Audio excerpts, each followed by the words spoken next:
Hello everyone, my name is Hatim Yusuf. I am a 20-year-old college graduate from Mumbai. I have a degree in advertising and I have recently begun work as a volunteer for Bhaiyo. Now, today I'm going to be discussing female genital cutting with a specific focus on male members of the community and their perceptions of it, as well as men in general. Now, firstly, I'd like to talk about my journey with learning about FGC and what motivated me to become an advocate against it. So, I first learned about FGC as an 8 or 9-year-old who had just gained unrestricted access to the internet. And one of the first few resources that helped me understand it better, incidentally, was the Bhaiyo website. So, a lot of my early perception of the issue was framed by what I learned there, which was a good thing at the time. However, as a 4th or 5th grader, learning about the horrific and graphic details of the practice, it left quite an impression on my mind and also sort of galvanized me against the practice and left in me some sort of desire to do something to combat it. Now, flash forward to my degree college. In my last year of college, I had a documentary filmmaking project for which I covered the practice of FGC, including survivor accounts and testimonials from healthcare professionals, academia, and so on and so forth. And the research for this project led me to talk to a number of people that, again, further molded my perception of this topic. Now, throughout all of this, there were many moments which sort of influenced my perception of FGC as an issue. But namely, there were two important ones. Firstly, the sort of general lack of awareness or ignorance surrounding the issue within community circles. And secondly, the sheer amount of disinformation and misinformation that I encountered while talking to people about it, again within the community. So the first one is mostly in regards to men, which again ties into the topic of discussion today. Namely, many survivors, many community members that I talked to, women especially, told me that their husbands or their sons did not necessarily know that such a thing exists and is very real and happens to women in their community.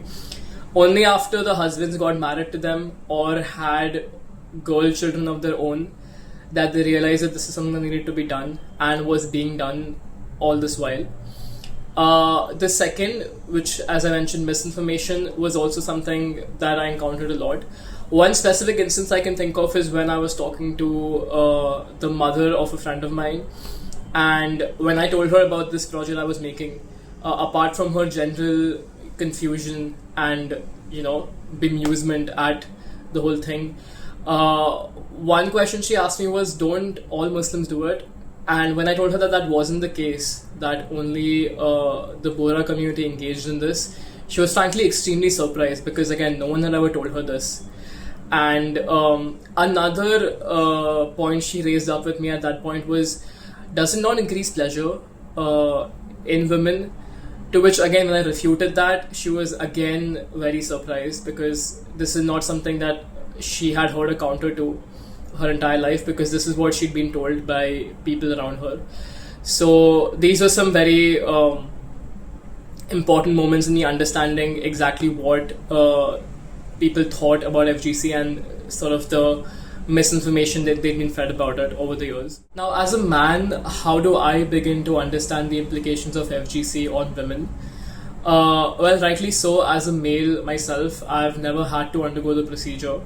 However, the benefits of living in a big city like Mumbai and going to a college which hosts a fairly liberal environment, and also having these discussions amongst mixed friend groups, especially with members of the community and female members of the community, you do tend to broach subjects that are considered taboo, such as this. And in my discussions with fellow female friends, when they talk about things like not being able to experience certain things and something that they'll never experience the rest of their lives, and always feeling like a part of them is missing and will be missing, and sort of expressing their anger and frustration and oftentimes betrayals at a feeling of betrayal towards fellow family members for making them go through this.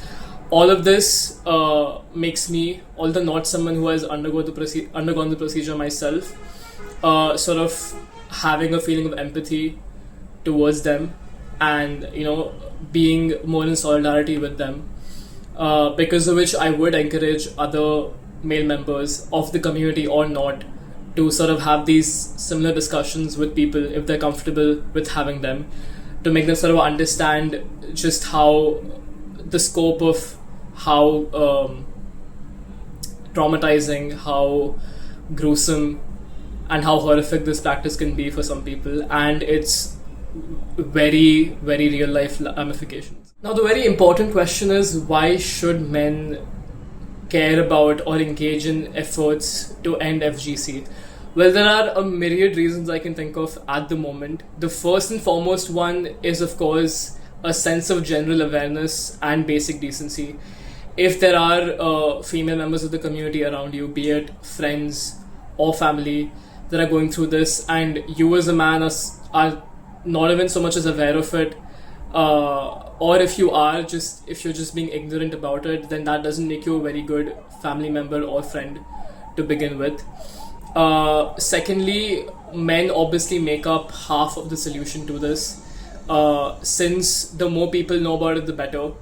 I feel like just relegating the struggle to fight against this towards women alone, or to a particular sect of the population alone, would be ineffective in bringing large-scale change or transformation. Thirdly, unfortunately, most people in positions of power do happen to be men, be it in the community, be it in general fields such as law or healthcare, where men make influential decisions. It is important for them to also be active in this fight, so they can bring about change through the disproportionate amount of power that they hold in these different fields and sectors. Lastly, obviously, men also have an important decision when they have their own girl children. Like in a heterosexual couple, I feel like both parents would have, the power of decision making as to whether their daughter should go through this or not. And in this case, I feel like men who are not generally aware about it let it slide and let their kids go through this. But again, if they were more thoroughly informed, maybe seeing as they're given the title of head of the family in a lot of community spaces, if they knew more about this, they could bring about preventing, carrying forward this practice to the next generations. So these are some reasons I can think of, apart from many others at the moment. Some challenges faced when broaching this subject with male members of the community, and how do you effectively overcome such challenges? Well, first, as I've mentioned before, there is a general lack of awareness, and if aware, there is some sort of willful ignorance amongst men to discuss this, since it doesn't concern their own bodies. Secondly, there's a sort of hesitance to discuss something that's considered so sensitive, especially because it involves women and female sexuality, which is something most men will shy away from discussing. Thirdly, and this is usually found amongst the more religious members of the community, is a sort of religious counter-argument or justification for the same. Sometimes a parallel with male circumcision is drawn to sort of justify it as well. So these are some of the challenges. Some of the strategies to overcome such challenges include, first and foremost, obviously having a polite and civil discussion and not getting too carried away by your own thoughts and feelings. But more importantly, having a rational, fact-based discussion backed up by resources such as, for example, the Bhaiyo website, empirical data, medical and scientific evidence that prove that FGC is not the same as male circumcision, articles, accounts by survivors, in some cases also films and documentaries made by activists, because in my experience that proves to be a very influential form of mass communication. For the more religious side of things, an argument that this is something that is only done by the Bora community and not something that is found in scripture at large. I think some of these would help. For men who do want to help but don't know where to start, I would suggest as I've mentioned countless times, the Sayo website is a good way to start. It is an invaluable resource if you want to learn more about this. Obviously, volunteering and helping out with the Bhaiyo program and the initiative that they have would be a great way to go. But if you don't have the time for that, then in general, spreading awareness about this, having conversations with people around you and other community members around you about this is instrumental as a first step. But most importantly, I would say listen to women around you when they talk to you about this. Listen to survivor accounts and stories of other people, and trying to amplify their voices is a good first step, in my opinion, at least. So yeah, thank you.